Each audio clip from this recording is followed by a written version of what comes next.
Oh yeah! Salut les foodies, aujourd'hui c'est tarte au citron. Un dessert simple, efficace et parfait pour passer pour le gendre idéal auprès de ta future belle-maman dimanche. Hors de question de prendre une pâte industrielle, on va prendre 5 minutes et faire notre pâte. Il nous faudra 250 g de farine, une cuillère à soupe de poudre d'amande, un œuf, du beurre mou et du sucre glace.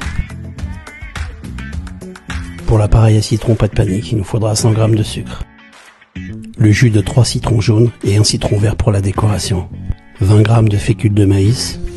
Et pour terminer, 4 œufs. Les œufs de poule, c'est mieux. Wow, j'ai failli oublier le beurre. Si tu suis bien les 3 minutes de la vidéo, dans 2 heures, ta future belle-mère dira à ta copine: tu peux y aller, c'est le bon. Oh yes. Pour la pâte, rien de plus simple. On va mélanger tous les ingrédients secs.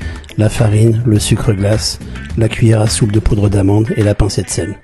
On mélange ça rapidement et on intègre notre beurre mou. En quelques minutes, ça doit ressembler à des gros grains de sable.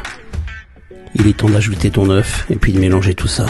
Dès que l'œuf est incorporé, on va tout mettre sur le plan de travail, on va phraser la pâte. Phraser la pâte, c'est bien étaler avec la paume de la main pour bien intégrer le beurre. Et voilà, c'est déjà prêt. En quelques minutes, on a une belle pâte sucrée. On filme, on aplatit grossièrement et on met au frigo 1 heure pour pouvoir la travailler. À l'aide d'un rouleau à pâtisserie, on étale délicatement la pâte. Attention, elle est fragile. Le mieux, c'est d'avoir des cercles à pâtisserie. Mais je voulais vous montrer que même avec un moule classique, on s'en sort très bien. L'astuce, c'est de la passer 1 heure au congélateur avant de la mettre au four. Le froid va figer le beurre. La pâte va garder sa forme et ne glissera pas dans le moule. Et ça va réduire le risque de cloque. On laisse refroidir quelques instants et voilà, le biscuit est prêt. Allez, on attaque notre appareil à citron. L'astuce, là, pour pas avoir de grumeaux, c'est de mélanger directement la fécule de maïs avec le sucre. On récupère le jus de nos citrons et on passe tout à la passoire pour s'assurer qu'il n'y a pas de pépins. Ça serait quand même dommage de casser son PEL pour refaire le chéco de la future belle-maman. On ajoute nos 4 œufs au sucre et à la fécule de maïs et on mélange énergiquement. Vous verrez, il n'y aura aucun grumeau. On fait chauffer notre jus de citron jusqu'à ébullition et on l'ajoute à notre mélange. On remue à l'aide d'un fouet et on remet tout ça dans notre casserole pour faire chauffer doucement. En quelques minutes, vous verrez, ça va commencer à épaissir. On remue sans s'arrêter.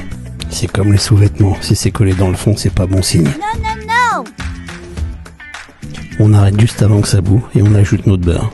Le tout va prendre une structure bien lisse. Il n'y a plus qu'à verser tout ça délicatement dans votre biscuit et d'étaler proprement. Je vous propose de mettre un peu de zeste de citron vert. Avec un peu de chance, belle maman a annulé. Si vous avez des enfants, il est temps de leur mettre en Disney.